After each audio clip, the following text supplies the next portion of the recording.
कसं आहेत भावांनो, आपल्या एका नवीन ब्लॉगमध्ये तुमचं परत एकदा स्वागत आहे. आणि आज आपण आलोय आपल्या शेतात.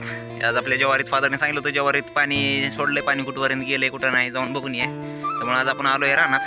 तर आज आपल्याला जवारीत घुसायचं लय जीवावर आले, पण तरी पण जावं तर लागणारच आहे.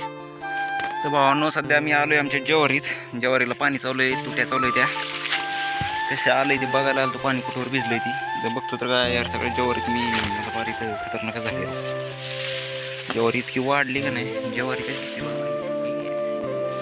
ही आमची ज्वारीला नुसता चिकोटा आलाय. माझी सगळ्या शरीराची वाट लागायची तरी बाहेर निघायचं. आधी बघावं लागेल मला पाणी कुठवर गेलंय कुठवर नाही. लय अवघड आहे रे शेताचं जग ना. भावानं पाणी तर लांबपर्यंत आले आणि त्या पाण्याला होडकी मी पण नाही लावतोय. त्या ज्वारीत कुणी बसलेलं नसतं म्हणजे झालं राहते त्या आईला. मी जर घालू वाचाड्यात तर माझं काही करत नाही. इथंपर्यंत आलंय पाणी, अजून कुठंपर्यंत गेले बघू जरा. कसं आहे शेतामध्ये ना सगळ्यात जास्त पाणी द्यायचं अवघड कशाला असेल तर ते ज्वारीलाच आहे यार. ज्वारीला पाणी द्यायचं म्हणजे जीव जातो सगळ्यांचा. अच्छा इथंपर्यंत पाणी आलंय म्हणजे अजून बरंच राहिलंय. ओके ठीक आहे. अवघड आहे राव, ज्वारीत असलं की हिंडावं लागतंय. आता फायनली बाहेर निघू. पण आता आलो विहिरीच्या जवळ, तर मला विहीर दावतो आमची. कशी दिसते आमची ज्वारी, एक नंबर आहे ना बाई. ह्या ज्वारीला मोठं करायला मेहनत पण तेवढीच केली आहे. त्याला थांबा, विहिरीपाशी आलोय. फायनली बाहेर निघलोय. माझ्या हाताची वाट लागली. बघू शकते. थांबा तुम्हाला विहीर जाऊ का. तर भावांना ही आहे आमची विहिरीत तर सध्या भरपूर पाणी बरं का. हे काय आहे काय पडलं, हे काय नाही पडलेलं. ही आमची विहीर आहे आणि ही ज्वारी. या ज्वारीतनं बाहेर निघलो मी. त्यामुळे तुम्हाला आमची ज्वारीचा व्ह्यू दाखवतो एक मिनिट. आणि त्याच्या आधी मला किती काय झाले बघा. ओके कसं झालं आहे बघा बाई. शेतकऱ्यांची लाईफ एवढी सोपी नाही राव, लय अवघड आहे. तर भावांनो, ही आपली ज्वारी. कसा दिसतोय सीन. इकडे पलीकडे जी आहे ती आमच्या चुलत्याची आहे, ही आमची. तिकडे जी बाबळ दिसते ना एकदम कडला, तिथपर्यंत आमची ज्वारी.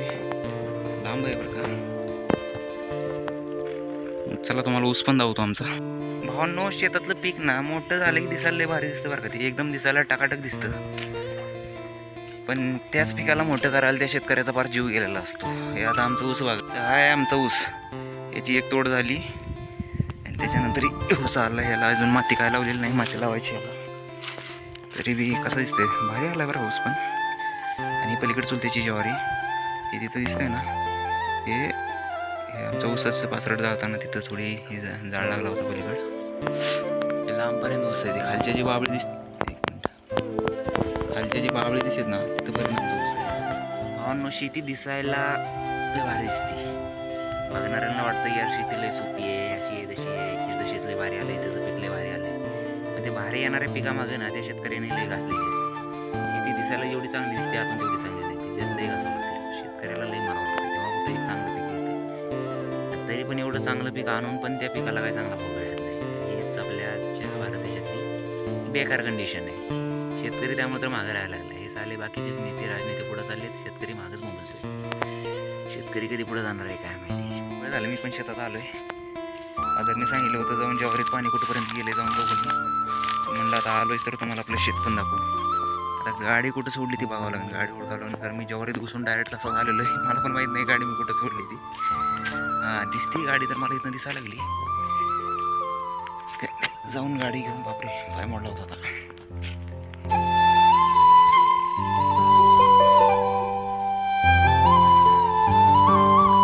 ही दिसली का आपली गाडी. फायनली गाडी भेटली. आता गाडी घेऊन आपल्याला डायरेक्ट घरी निघायचं.